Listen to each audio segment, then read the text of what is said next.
Look at me, you son of a... Look me in the eyes.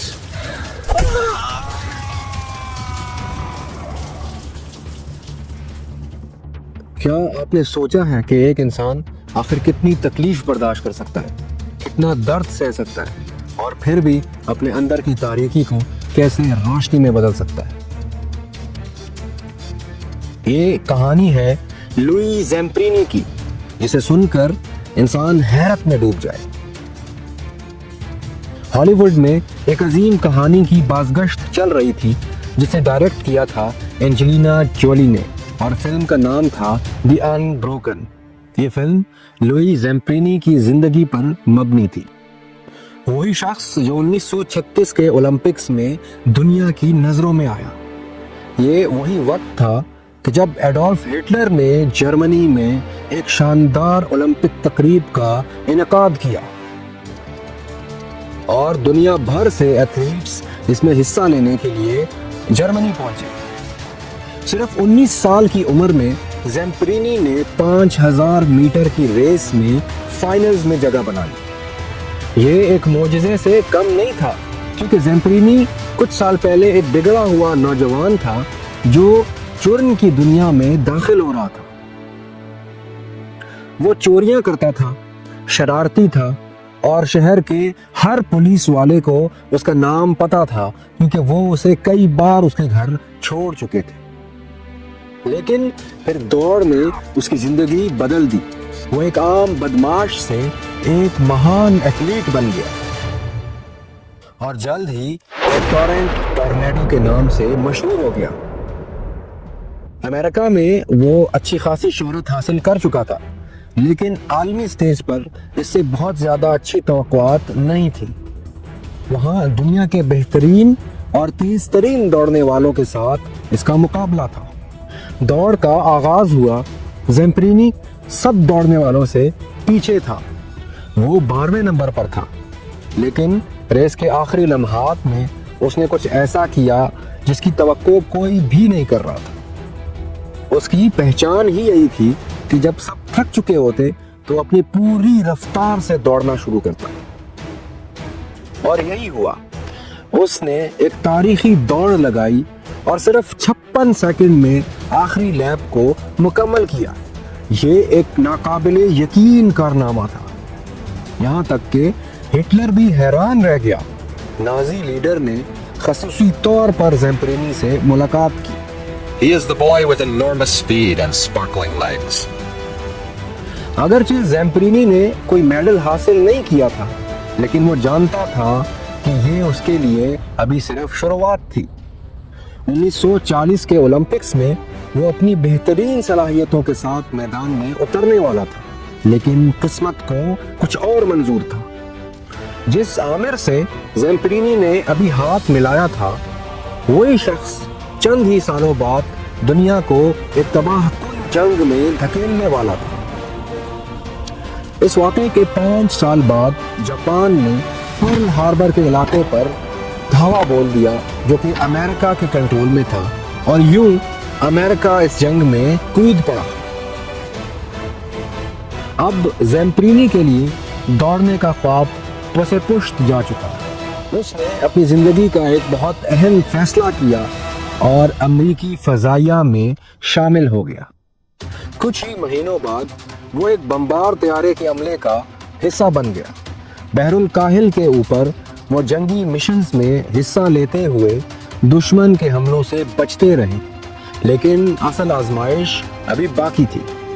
ایک روز جب زیمپرینی اور ان کا عملہ دشمن کے علاقے میں گرے ہوئے اپنے فوجیوں کی تلاش میں تھے، تو اچانک ان کے بمبار طیارے کا انجن فیل ہو گیا۔ 800 فٹ کی بلندی پر انجن بند ہو گیا اور جہاز بے قابو ہو کر سمندر میں گرنے والا تھا۔ طیارہ ایک کریش لینڈنگ کے بعد سمندر میں جا گرا۔ زیمپرینی کے بقول جب وہ پانی سے ٹکرائے تو ایسا لگا کہ جیسے کسی نے میرے سر پر ایک بہت بڑا ہتھوڑا مار دیا۔ 47 دن سمندر کے بیچوں بیچ بھٹکتے ہوئے ان 11 افراد پر مشتمل ٹیم میں صرف اور صرف 3 افراد زندہ بچے۔ اب وہ سمندر کے بیچوں بیچ ربر کی ایک کشتی میں بے یارو مددگار تیر رہے تھے۔ یہ ایک ایسی آزمائش تھی جس نے انسانی برداشت کی تمام حدوں کو پار کر دیا۔ بارش کے چند قطروں پر ان کی زندگی کا دار و مدار تھا۔ کبھی کبھار کوئی سمندر سے مچھلی مل جاتی اور کبھی کوئی پرندہ ان کے ہاتھ لگ جاتا جن کی وجہ سے وہ اب تک زندہ تھے۔ ایک موقع پر ایک جاپانی جنگی جہاز نے انہیں دیکھ لیا اور ان کے اوپر فائرنگ شروع کر دی۔ وہ تینوں اپنی کشتی میں اس حملے سے بچنے کی کوشش کرتے رہے، لیکن اصل جنگ ان کی ان گولیوں کے خلاف نہیں تھی بلکہ بھوک اور پیاس کے خلاف تھی۔ دن گزرتے جا رہے تھے اور پانی کی عدم موجودگی انہیں موت کے قریب لے جا رہی تھی۔ 39 دن گزر چکے تھے اور زیمپرینی کے ایک ساتھی نے بالآخر ہار مان لی اور ہمیشہ کے لیے آنکھیں بند کر لی۔ اب وہ صرف 2 ساتھی رہ چکے تھے، زیمپرینی اور اس کا ایک اور ساتھی فل۔ یہی وہ وقت تھا کہ جب زیمپرینی نے اپنے آپ سے ایک وعدہ کیا، اور یہی وہ وعدہ تھا جس نے ان دونوں کی زندگی بدل ڈالی۔ اے خدا، اگر تو مجھے اس آزمائش سے زندہ نکال دے تو میں پوری زندگی تیری خدمت میں گزار دوں گا۔ جیسے ہی اس نے یہ الفاظ اپنے منہ سے نکالے، آسمان پر ایک چھوٹا سا بادل نمودار ہوا۔ دیکھتے ہی دیکھتے وہ بادل کافی بڑا ہو گیا اور پھر بارش برسنے لگی۔ وہ دونوں کشتی میں بیٹھے چہرے اوپر کیے بارش کے قطرے پینے لگے۔ یہ پانی ان کی زندگی کے کئی دن بڑھا گیا۔ 46 دن تک بے یارو مددگار پانی میں بھٹکنے کے بعد انہیں بالآخر خشکی نظر آئی۔ بحر الکاہل کی تیز لہروں نے انہیں بہا کر 2000 میل دور ایک جزیرے تک پہنچا دیا۔ وہ سب سے زیادہ دنوں تک ربر کی ایک کشتی میں سمندر میں رہنے والے لوگ بن گئے، لیکن ان کے لیے ابھی اصل چیلنج ختم نہیں ہوا تھا۔ وہ جزیرہ جسے وہ جنت سمجھ رہے تھے در حقیقت مارشل آئلینڈ تھا، جو جاپانی افواج کے قبضے میں تھا۔ جب جاپانی فوج نے لوئی زیمپرینی کو پکڑا تو سب سے پہلے اس کا وزن کیا۔ وہ صرف 66 پاؤنڈ یا 30 کلو گرام کا رہ چکا تھا، یعنی اپنے وزن کا 60% کھو چکا تھا۔ یہ وہ لمحہ تھا کہ جب زیمپرینی کی آزمائش ختم ہونے کے بجائے ایک نئے بھیانک باب میں منتقل ہو رہی تھی۔ زیمپرینی اب ان 34,000 امریکی فوجیوں میں شامل تھا جنہیں جاپان نے جنگی قیدی بنا لیا تھا۔ اگلے 1 سال تک ان تمام قیدیوں کو شدید جسمانی تشدد، بیماریوں، بھوک اور شدید ذہنی اذیت کا سامنا کرنا پڑا۔ زیمپرینی کو بحر الکاہل کے مختلف قید خانوں میں رکھا گیا اور بالآخر ٹوکیو کے ایک قید خانے میں لایا گیا۔ یہ وہ جگہ تھی جہاں ان کی زندگی کا سب سے بھیانک دور شروع ہوا۔ یہیں پر زیمپرینی کی زندگی میں ایک ایسا شخص داخل ہوا کہ جس کا خوف بعد میں زیمپرینی کو خوابوں میں بھی تنگ کرتا رہا۔ جاپانی قید خانوں کا بدنام زمانہ گارڈ ہیرو واتانا تھا۔ جیسے ہی زیمپرینی قید خانے میں داخل ہوا، یہ درندہ زیمپرینی کی طرف آیا اور بغیر کچھ کہے اس کو زور سے ایک تھپڑ مارا۔ مجھے مت دیکھو، واتانا نے غرایا۔ زیمپرینی نے نظریں جھکا لی۔ اب مجھے دیکھو، اس نے دوبارہ حکم دیا۔ جیسے ہی زیمپرینی نے نظریں اٹھائیں، اس درندے نے ایک بار پھر شدید زور سے تھپڑ مار دیا۔ چاہے قیدی اسے دیکھتے یا نہ دیکھتے، انجام ایک ہی تھا۔ یہ تشدد محض شوقیہ نہیں تھا، زیمپرینی کو خصوصاً اس کا نشانہ بنایا جا رہا تھا۔ جب وہ قید خانے پہنچا تھا